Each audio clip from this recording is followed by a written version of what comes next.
Talking Heads, brought to you by Magic Carpets, with the only Carndine design showroom on the island. The Nation Station, Manx Radio. Hello and welcome to the latest look back over some of the items up for discussion on Talking Heads during the past week. Concerns over the concept of shared space, disappointment after delays to the Equality Bill, and proposals for a shake-up of the state pension all featured on the programme. More on those shortly. But it was a 4-day working week for many people in the island, with the annual Tynwald Day ceremony taking place on Monday. And that's the topic we'll start with. Here's Stu Peters. The island's National Day was marked with the annual open-air sitting of Tynwald in St John's. The weather was far from ideal, and the president of Tynwald has praised the spirit of locals and visitors alike after they braved the elements at Tynwald Day.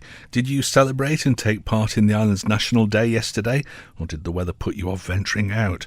There have been calls for the ceremony and its associated activities to be held on July the 5th every year, regardless of what day that falls on. Is that something that you'd support, or are you content with the system the way it is? Stu Manannan was so disgusted with this government, he made his presence felt. One of our contributors. Robin Peel called. I don't think it's a good idea to shift it to the weekend. There are so many government workers involved. It would lead to higher costs if they had to work on the weekend. I'm sure they'd get a holiday rate for yesterday, but it would probably be even higher if it were for the weekend. We had a stall there and it was a good day given the weather. There were a lot of young people there in the afternoon having fun despite the rain, but it was disappointing that our chairman, Pam Shinwell Mayo, wasn't invited to Tynwald. She was given the MBE for many years of service this year. So she was recognised by England, but not here on our National Day, which is disappointing. Okay. Alan called. Yesterday was the wettest Tynwald Fair day I've ever seen. I've seen an awful lot of them. Yes, it was a bit grim, wasn't it? Oh dear, did the poor little sausages get wet yesterday? At least they could dry off at the publicly funded banquet. My heart bleeds purple. Thank you very much, Frank. Unsurprisingly. Answer to this is to get a bigger tent. Well, yes, except that then you wouldn't be able to see anything that was going on, I don't suppose.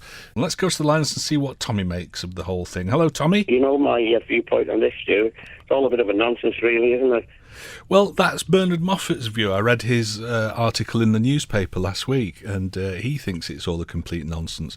I have to be very careful about this because, you know, since a relatively new Manxman, I don't want to offend anybody who takes it very seriously, but I can see the point that it is a bit archaic and it's a bit... Well, I don't want to offend anybody either, Stu, but to see the politicians was kowtowing to a fifth-rate royal curtsying and things like that, Stu. God, it makes me want to vomit. I mean, I'd just go up and say, what are you doing that for?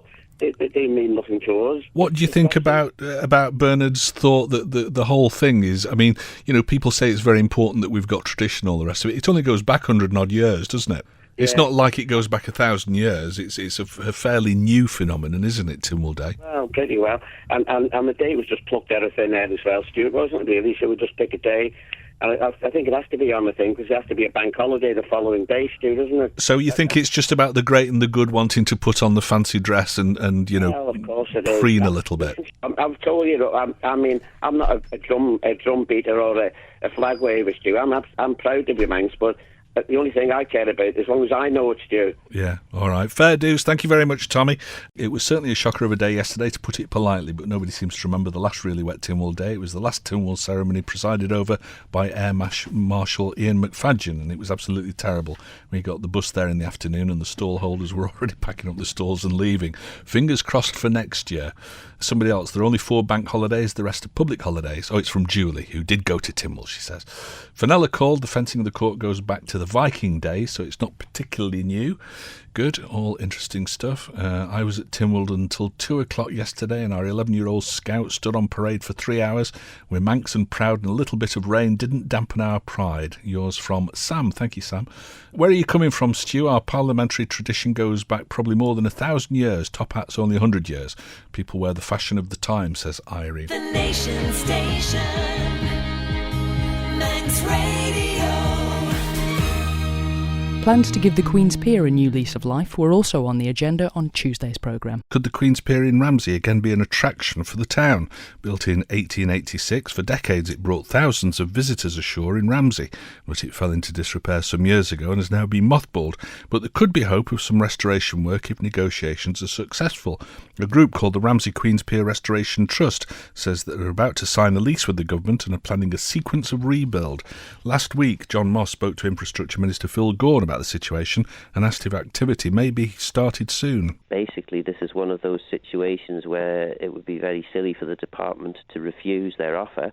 They've suggested that they can repair, I think it's the first 50 yards of the pier. So they've asked us whether they could have a lease and whether they could start the work. Obviously, there's lots of important issues that need to be resolved. We've got to make sure that they're doing the job properly. We've got to make sure that it's going to be safe with the work that they're going to be undertaking. But they've come in. They're very, very enthusiastic, and I'm really pleased that finally, as you said in your introduction, we may be seeing some real progress. As we've heard, the Ramsey Queen's Pier Restoration Trust is still in the process of negotiating a lease for the structure. So what plans are there for the pier and how did they come about? For this morning's mandate, John Moss also spoke to a member of the trust, Tom Durrant. A lot of people will turn away and say, oh, let's pull it down. I think that's a disgrace. And we're not going to pull it down. We're going to gradually, like a jigsaw puzzle, put it together piece by piece. But we understand the size of the material. We have plans that the government has given us that shows exactly how it should be put together again, and everything is possible to do. Could even a partial restoration of the pier generate more interest in the town, or has the appeal of the structure waned entirely at this point? Hi Stu, if the Queen's Pier in Ramsey is refurbished as described, will the people involved promise not to whinge if nobody uses it when it's completed, please? That's from Pete. Well, that's always been my thought about it. I mean, you know, it is a fantastic thing, and it would be great if people could use it. It seems crazy to have something like that and have it all blocked off so that nobody can use it. But the cost of refurbishment is pretty huge, and I worry that nobody would actually use it. Obviously, the Ramsey Queen's Pier Restoration Trust have thought it all through, and they think that it's worth doing. What about you? Brian Cole, I think it's a wonderful idea, and the last time it came up, I suggested getting people to sponsor a plank. I hope it's something they'd consider. I'd certainly be interested in doing that. Thank you, Brian. I really hope that they do manage to make some progress with the pier, says somebody else. It's got to be an asset. I was just wondering if all the bits that were taken off a few years ago and put in storage are going to be made available to the trust. I would have thought so. It's a feat of engineering and hopefully will be marketed as such, like the Laxey Wheel as part of our heritage. It's nice to hear something positive about Ramsey. Yeah, absolutely. I wish them all the best with it. I really do. I think it would be a fantastic place. Let's go to the lines and see what Derek makes about this. Hello, Derek. I'm very pleased to hear it, actually. Yes. And I was saying that a couple of years ago I was in Western Australia near Perth, and there was a little town there that had a pier which they've extended every year, made it bigger because the attraction was being such. It made it worthwhile. Okay. They had a small railway going out to the end, and at the end they had a gift shop and a restaurant. But the amazing thing was that they'd actually put basically a capsule at the end of the pier, which you go down under the water and you could see fish, of all sorts of fish. Oh, what a brilliant idea. I think that's a great idea. Thank you very much, Derek. Jill called. I think it's a brilliant idea, and when it's finished, they should put the launch for the lifeboat at the end of it to be much better and much safer, probably, than trying to pull it through the waves. On the face of it, and I don't know whether or not there's a reason that the Ramsey lifeboat has to go across the beach, but on the face of it, it sounds like a great idea. And the lifeboat station could be sort of open to the public, so that would give people a reason to go to the end of the pier, wouldn't it, and get some use out of it. Yes, Stu, there was a railway on the pier. I thought so, yeah. It used to carry the bags when the steam packet docked. Also, there used to be a cafe at the end, says Rennie. I think the Queen's Pier news presents us with a wonderful opportunity to save this historic structure. I do think it would be a valuable asset to Ramsey regeneration. I may even be willing to offer to do some work on a voluntary basis, says George. Good man, George. Hi, Stu, there's going to be nothing at the end. What's the point? Millions of pounds wasted. People will go to the end once there and say, what a waste of money. I can't believe so many people want it rebuilt. If there was a restaurant or something at the end, then yes, I'd be in favour of it, but I feel far too many other more worthy things to spend money on, says John. And we're joined on the line now by Tom Durrant, who's from the Ramsey Queen's Pier Restoration Trust. Good afternoon, afternoon, Tom. Thanks for calling in. Good afternoon. I thought I ought to speak to you about a little bit more about what we're trying to do on the Fantastic, yes. Go ahead. Because now the pier is made up of, you go down the end, you're talking about having something at the very end, but at the root of the pier is where the complex has to be because of sewage. You can't have toilets down the end of the pier with all the problems that it entails and so on. Oh, I see. So you've got to have a complex at the root of the pier, and it's a multi-purpose complex. You get, come dancing. You can imagine how when I was here in 1953 at Derby, we used to go down to the Majestic, and they used to have a little dance floor with tables round, with lamps, with numbers tea on. dances, yeah. And so, yes, right? Not tea dance, but they're in the evening. Oh, right. It was huge as far as people were concerned. And I explained this to the sixth form, and they went wild. They said, we've got to have that. But isn't that, Tom, predicated on the number of people who used to come here on holiday in those days? Well, I still feel that the local population will find their partners and we will have wedding ceremonies on the pier.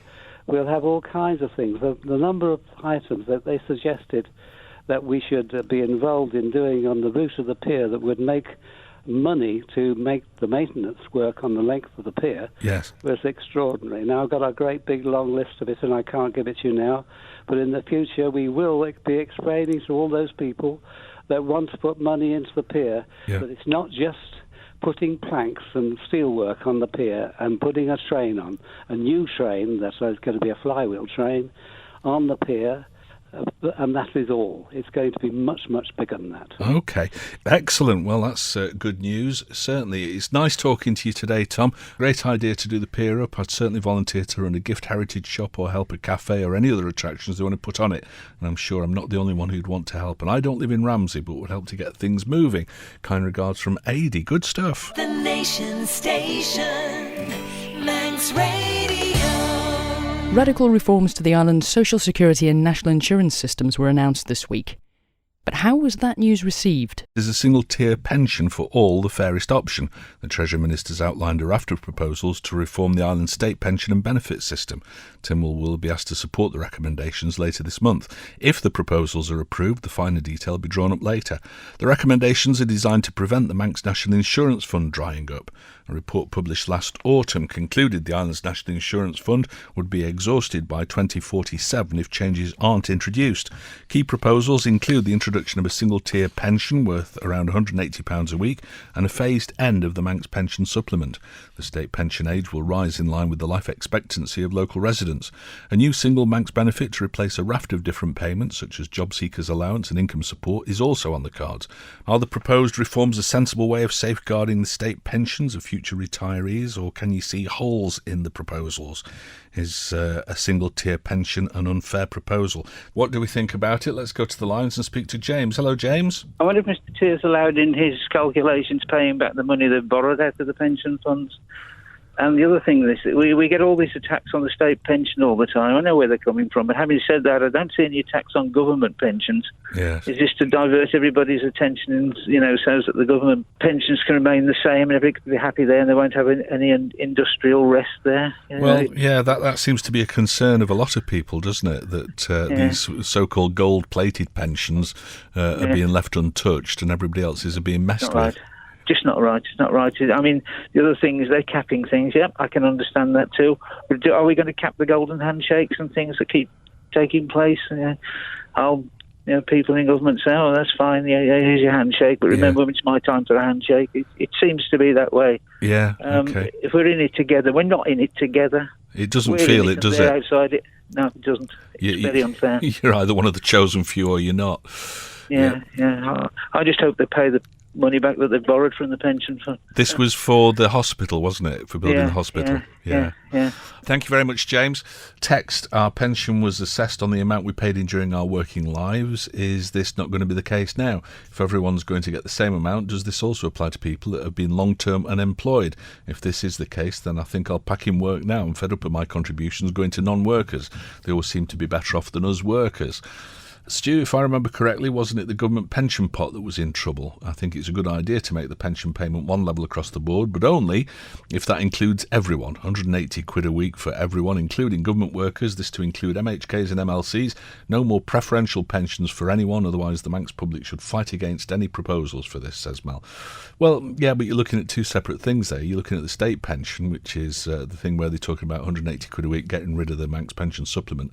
But then you're looking at sort of occupational pensions as well. So public or private sector, that is a separate pension pot. I mean, people would say, yeah, but if you're a government worker, then it's effectively the taxpayer that's paying it. Well, yeah, but it's part of the package of employment, isn't it? Good afternoon, Stu. The pension should be proportional to what the individual or married couple have contributed. In other words, if you've worked hard, paid your taxes and national insurance, then you should be entitled to a reasonable pension. I don't disagree with that. Although, I mean, there will be people who can't work, not by choice, but anybody who by choice chooses not to work and live on benefits, yeah, I think that they should get a smaller payout. If, on the other hand, you've spent your life thinking that the world owes you a living and scrounging on the dole, then this should be reflected in your later years. This should also apply to care home facilities. Like many, I don't work hard to keep a society of layabouts and sponges watching Jeremy Kyle all day. And no stereotypes there, then. Nor do I think it fair that these same people should have the safety net of the state from the cradle to the grave, says Steve. Let's go to the lines. We've got Alice on. Hello, Alice. I went to the roadshow in Ramsey, and I don't know if the proposals have changed since then, but I've got a concern, like a sort of a selfish, well, not selfish, but a concern like me. Like, I'm being a woman, they were talking about raising the number of years you have to pay subs in order to get your pension. But I've got loads of subs missing from when I was looking after family and also when I was living across. Right. Like, just a load of my national insurance contributions have disappeared. Yeah. They can't find them. I mean, I should just do a big detective thing, and, you know, I'm supposed to do a big detective thing and find out exactly when I was living where. And well, you should really, Alice, because this could affect things. I've no records because I came back when I was 23, and, you know, I just didn't bring all of my paperwork with me because I was just a kid and stuff. So, you know, but yeah, they just all disappeared. And then I had, like, family commitments over here, and I just didn't sign on, and I wasn't doing, you know, I wasn't thinking about that. I was thinking about, you know, we had family issues. So I was not paying any subs for years. But so a few years ago, I went, right, I've got all these subs missing, I'll go and pay them back. And they went, oh, you can only pay back for the last 8 years. Right. And it's like, right, okay, well, what do I do if I need to pay more?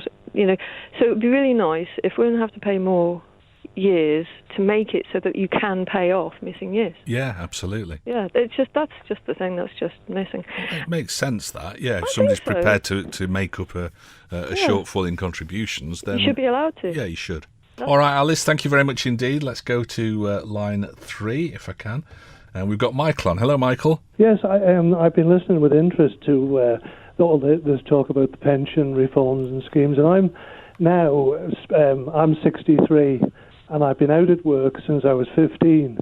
Right. And hopefully, I'm hoping that I can retire when I'm 65. Yes. But there's an awful lot of people coming behind me, manual workers that don't work for the government, who are going to, you know, they're going to have to struggle on after they're 65. Yes. When at the time, I know now, if you get tired, backaches and things like that, you know, and to have to face going on towards 70. Yeah. I think it's a bit much. And these rules and regulations that they're going to bring in are brought in by people that spent their working lives in a warm office. Yes. But that's my you know, opinion of it. You know, show me a government worker that works till they're 65.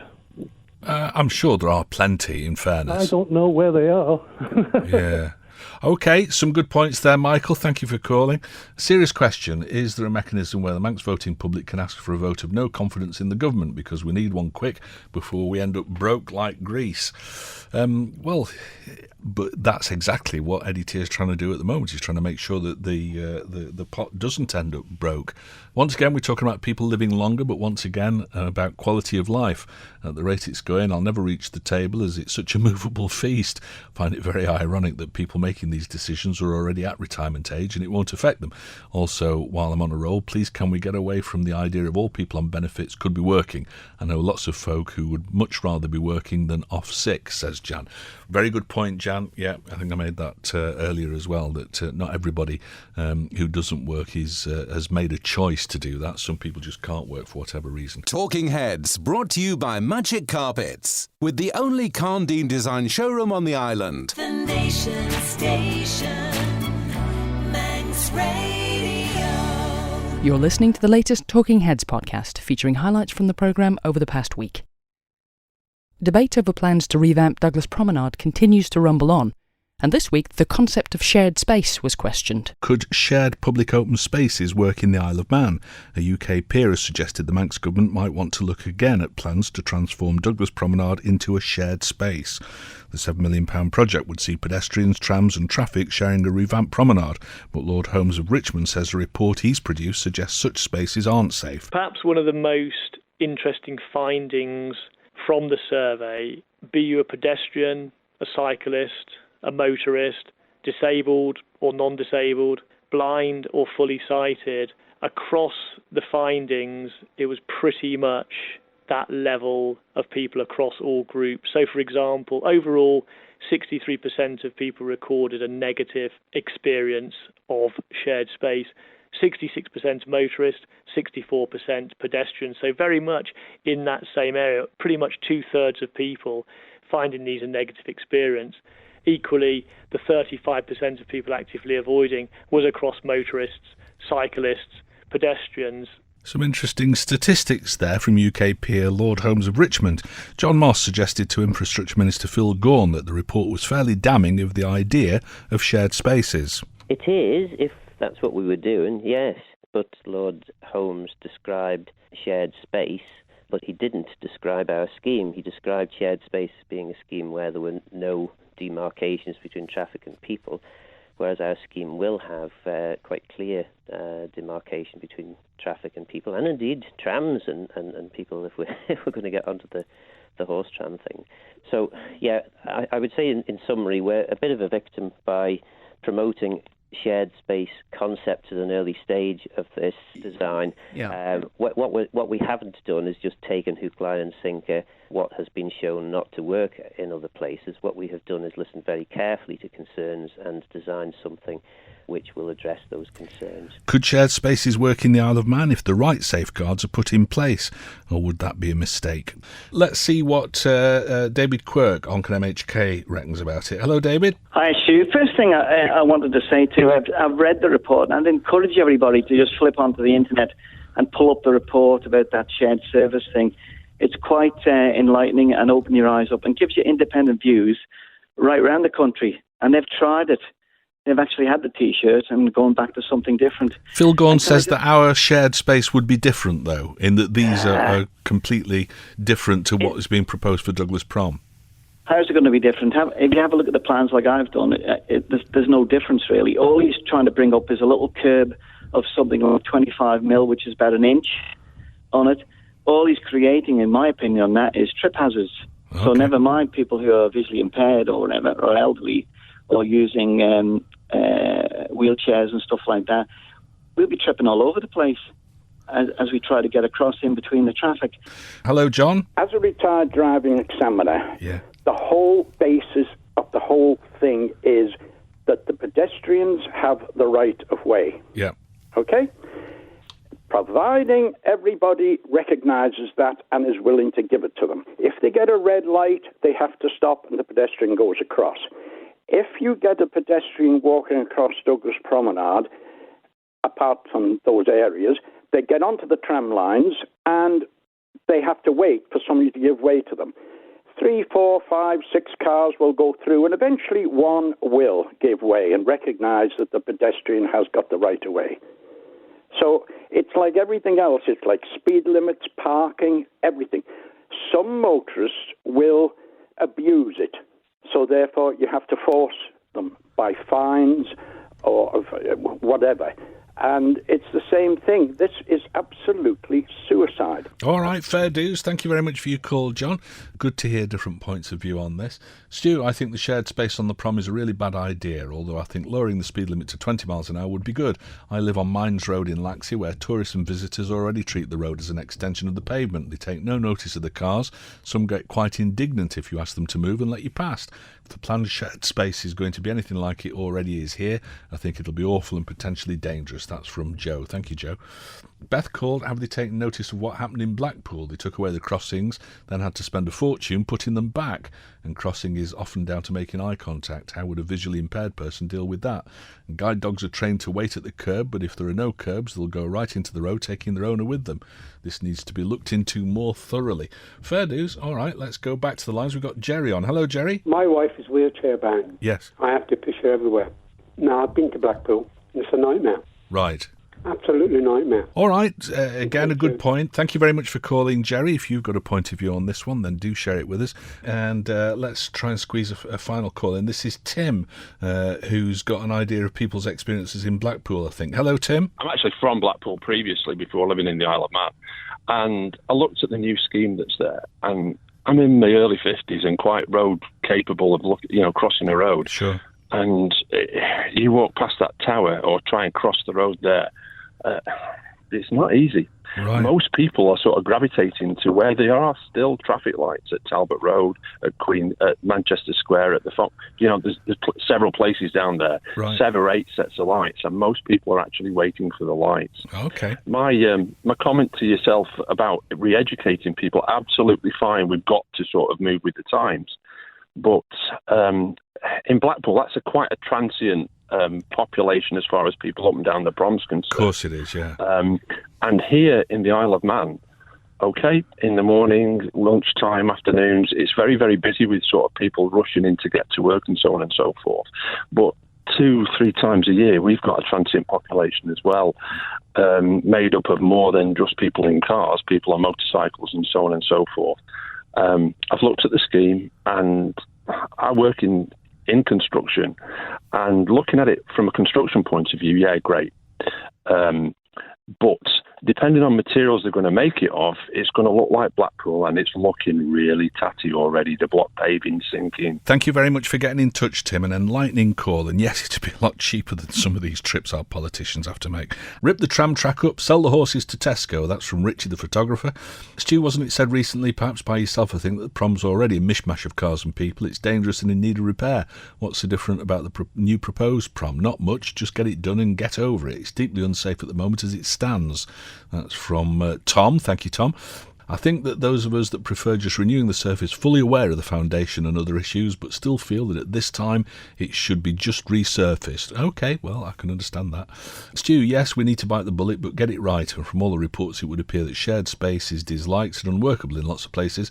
Because the designer says it's okay, doesn't mean it is. You must also remember that the prom is now a main road, not a promenade, and needs to be treated as such, says Jan. The new idea for the prom will be irritating for motorists if every time they get started another pedestrian walks out, and for pedestrians not brave enough to step into traffic like me, it might encourage unaccompanied kids to think that they can just run into the road too. Okay, but surely that's just education, isn't it? I haven't spoken to a single person who wants this shared space. Please let Phil go and see sense before it's too late, says Trish. I'm coming round to that way of thinking, Trish. You know, I thought that this might be a good idea, but it seems that I'm very much in the minority. It's sort of 99% of people are against this. So. The Nation Station, Manx Radio. On Friday, the issue of equality legislation was up for discussion once again, as the island played host to a visiting equal rights campaigner. Should the introduction of Manx equality legislation be speeded up? A human rights activist says he's disappointed there's a delay in the introduction of the equality bill in the island. It was revealed last month that the proposed legislation is not listed on the Council of Ministers' latest legislative programme, which means it's unlikely to be dealt with before the next general election. Peter Tatchell was the guest speaker at a meeting hosted by the Isle of Man freethinkers. Should the move towards introducing an equality bill be fast-tracked, or should it be way down the list of government priorities? Tell us what you think. Hi, Stu. An equal society is not a fair society. People should be rewarded according to their efforts and discouraged to freeload. The emphasis should be on fairness, says David H. Well, when I'm benevolent dictator, then fairness is going to be the byword for pretty much every decision, I think. How about parts of the population being forced to fund subsidised pensions for some whilst being forced to work longer for less themselves? How does this fit in with human rights and equality? Yeah, good point. Let's go to the lines. We've got our friend Peter on. Hello, Peter. It is very easy to bandy this term around, and it's become a catchphrase and a bit of a slogan. But you've got to look behind what the bill is doing. But more than that, you've got to look at Britain to see the way in which things have moved, because things have moved on. And I might say that there is no equality in the true sense of the word, that is, of toleration and so on, of people holding perhaps very distinctly different views, but within the law. Okay. The way we're moving in society, and they're certainly moving that way in Britain, is towards a politically correct view where dissenting opinions will not only be marginalised, but they have a piece of legislation proposed, which is called, which will set up extremist disruption orders. Now that might not sound too bad until you look behind the print and find out what they call extreme, and it gets perilously close to something that somebody just doesn't happen to like. For example, you and I would differ on the creation of the world. In fact, I was in the studio with you when we discussed that. Okay. Nevertheless, I don't think that you, as a fair-minded man who believes in responsible free speech, would want to have me prevented from saying that I believe that God created the world and everything that is in it. No, I would protect your right to be able to say that you believed that. I would, however, take issue if you said that that is the fact. All right, but you wouldn't want me closing down, or would you? No. We are moving, if we're not careful, we don't want to move in that direction, because I'll tell you one thing that it does. It absolutely destroys the sort of social harmony that I believe that we have at the moment, where you and I can talk in a civil manner, probably on a number of issues coming from a very different standpoint. On some issues we will agree, and yet we wouldn't want to see anybody, for what you believe or for what I believe, just being reported to the police and probably being prosecuted on the Public Order Act, which is so vaguely and badly worded that, quite frankly, it can cover almost anything. All right, some great points as ever. Thank you very much for calling today, Peter. Hi, Stu. It's high time that religious groups, etc., were treated the same as anyone else instead of being given preferential treatment, says David H. Well, I suppose you're talking about the bishop's position in Tynwald, maybe. Somebody said a couple of weeks ago on the programme that, you know, it's that's been there for a long time, the bishop being a member of Tynwald. But, you know, in the future, could it be that we had a chief rabbi or an imam who was given a seat on Tynwald? Stu, as usual, government's dragging their feet, same with the Disability Act, just need to get moving, says Bill. How weird that Mr Bell expects to be lobbied before he'll do anything. Then he complains about negativity, says William. Robin Peel says, the thought that comes to mind about the Manx people is that in general they're accepting and helpful to all people. We don't need laws covering this. On the whole, the nation is a very civilised one. I don't meet much discrimination on the island, although some minorities might face some, but we don't need laws to tell us how to treat people. Well, if I had a penny for every time I've been told what time the boat is in the morning. Stu, funny how the Chief Minister states that he's not being lobbied, yet I've been asking for 3 years, and we've debated this on your very show last year. I've lost faith in the Chief Minister. That's from Lee. What else? Hi, Stu. If one religion's represented, then all religions should be. That poses a seating problem in the Keys, as religious leaders will outnumber the MHKs.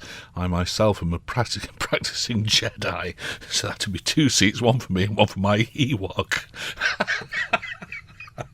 May the 4th be with you. Regards from Chris. Bless you, Chris. Thank you. And we've got Tony on the line who wants to talk about it. So, hello, Tony. Yeah, I was at the meeting the other evening. There were some quite interesting points raised. First one was about the marriage equality. Now, the Isle of Man introduced an amendment to the Marriage Act in 2011. It's a separate amending act of Tynwald. One of the amendments put in was that marriages would be void if they were same-sex marriages. So basically, to remedy that situation would take maybe a standing order or order in council, or a very short amending act to make the island then compliant with equal marriage. The Equality Act side of things, most of the Isle of Man's equality legislation that was proposed did not include any items that had not been so far included and initiated in the UK. So there were great big chunks of the UK Act not included in the Isle of Man side of things. Okay. And the final point that I was going to raise is a comparison was made of which countries actually have sitting clerics in their parliaments. It was quite interesting that the Isle of Man is one, the UK is another, and the third one is Iran. It's interesting. It's an interesting comparison when you think about it. I suppose so, yeah. Good stuff. All right, Tony, thank you very much for calling. The Nation Station, Manx Radio. That's it for the latest look back at some of the highlights from Talking Heads. Our thanks as ever to everyone who took part in the programme. If you'd like to get involved, get in touch by calling, texting or emailing on weekdays between midday and 2 p.m. If you want to catch up on any of the week's programmes in full, you can do that by visiting the on-demand section of manxradio.com. The website's also where you'll find a daily update of the topics up for discussion each day. And you can also keep up to date with what's on the programme by following Stu Manx on Twitter or liking the Facebook page, Talking Heads with Stu Peters. And if you want to continue the debate after the programme's over each day, the Facebook page is the best place to do it, as long as you keep what you post within reason. And if you'd like to suggest a topic for discussion on Talking Heads, get it to us by emailing talk@manxradio.com. But that's it for now, so until next time, goodbye. Talking Heads, brought to you by Magic Carpets, with the only Carndine design showroom on the island.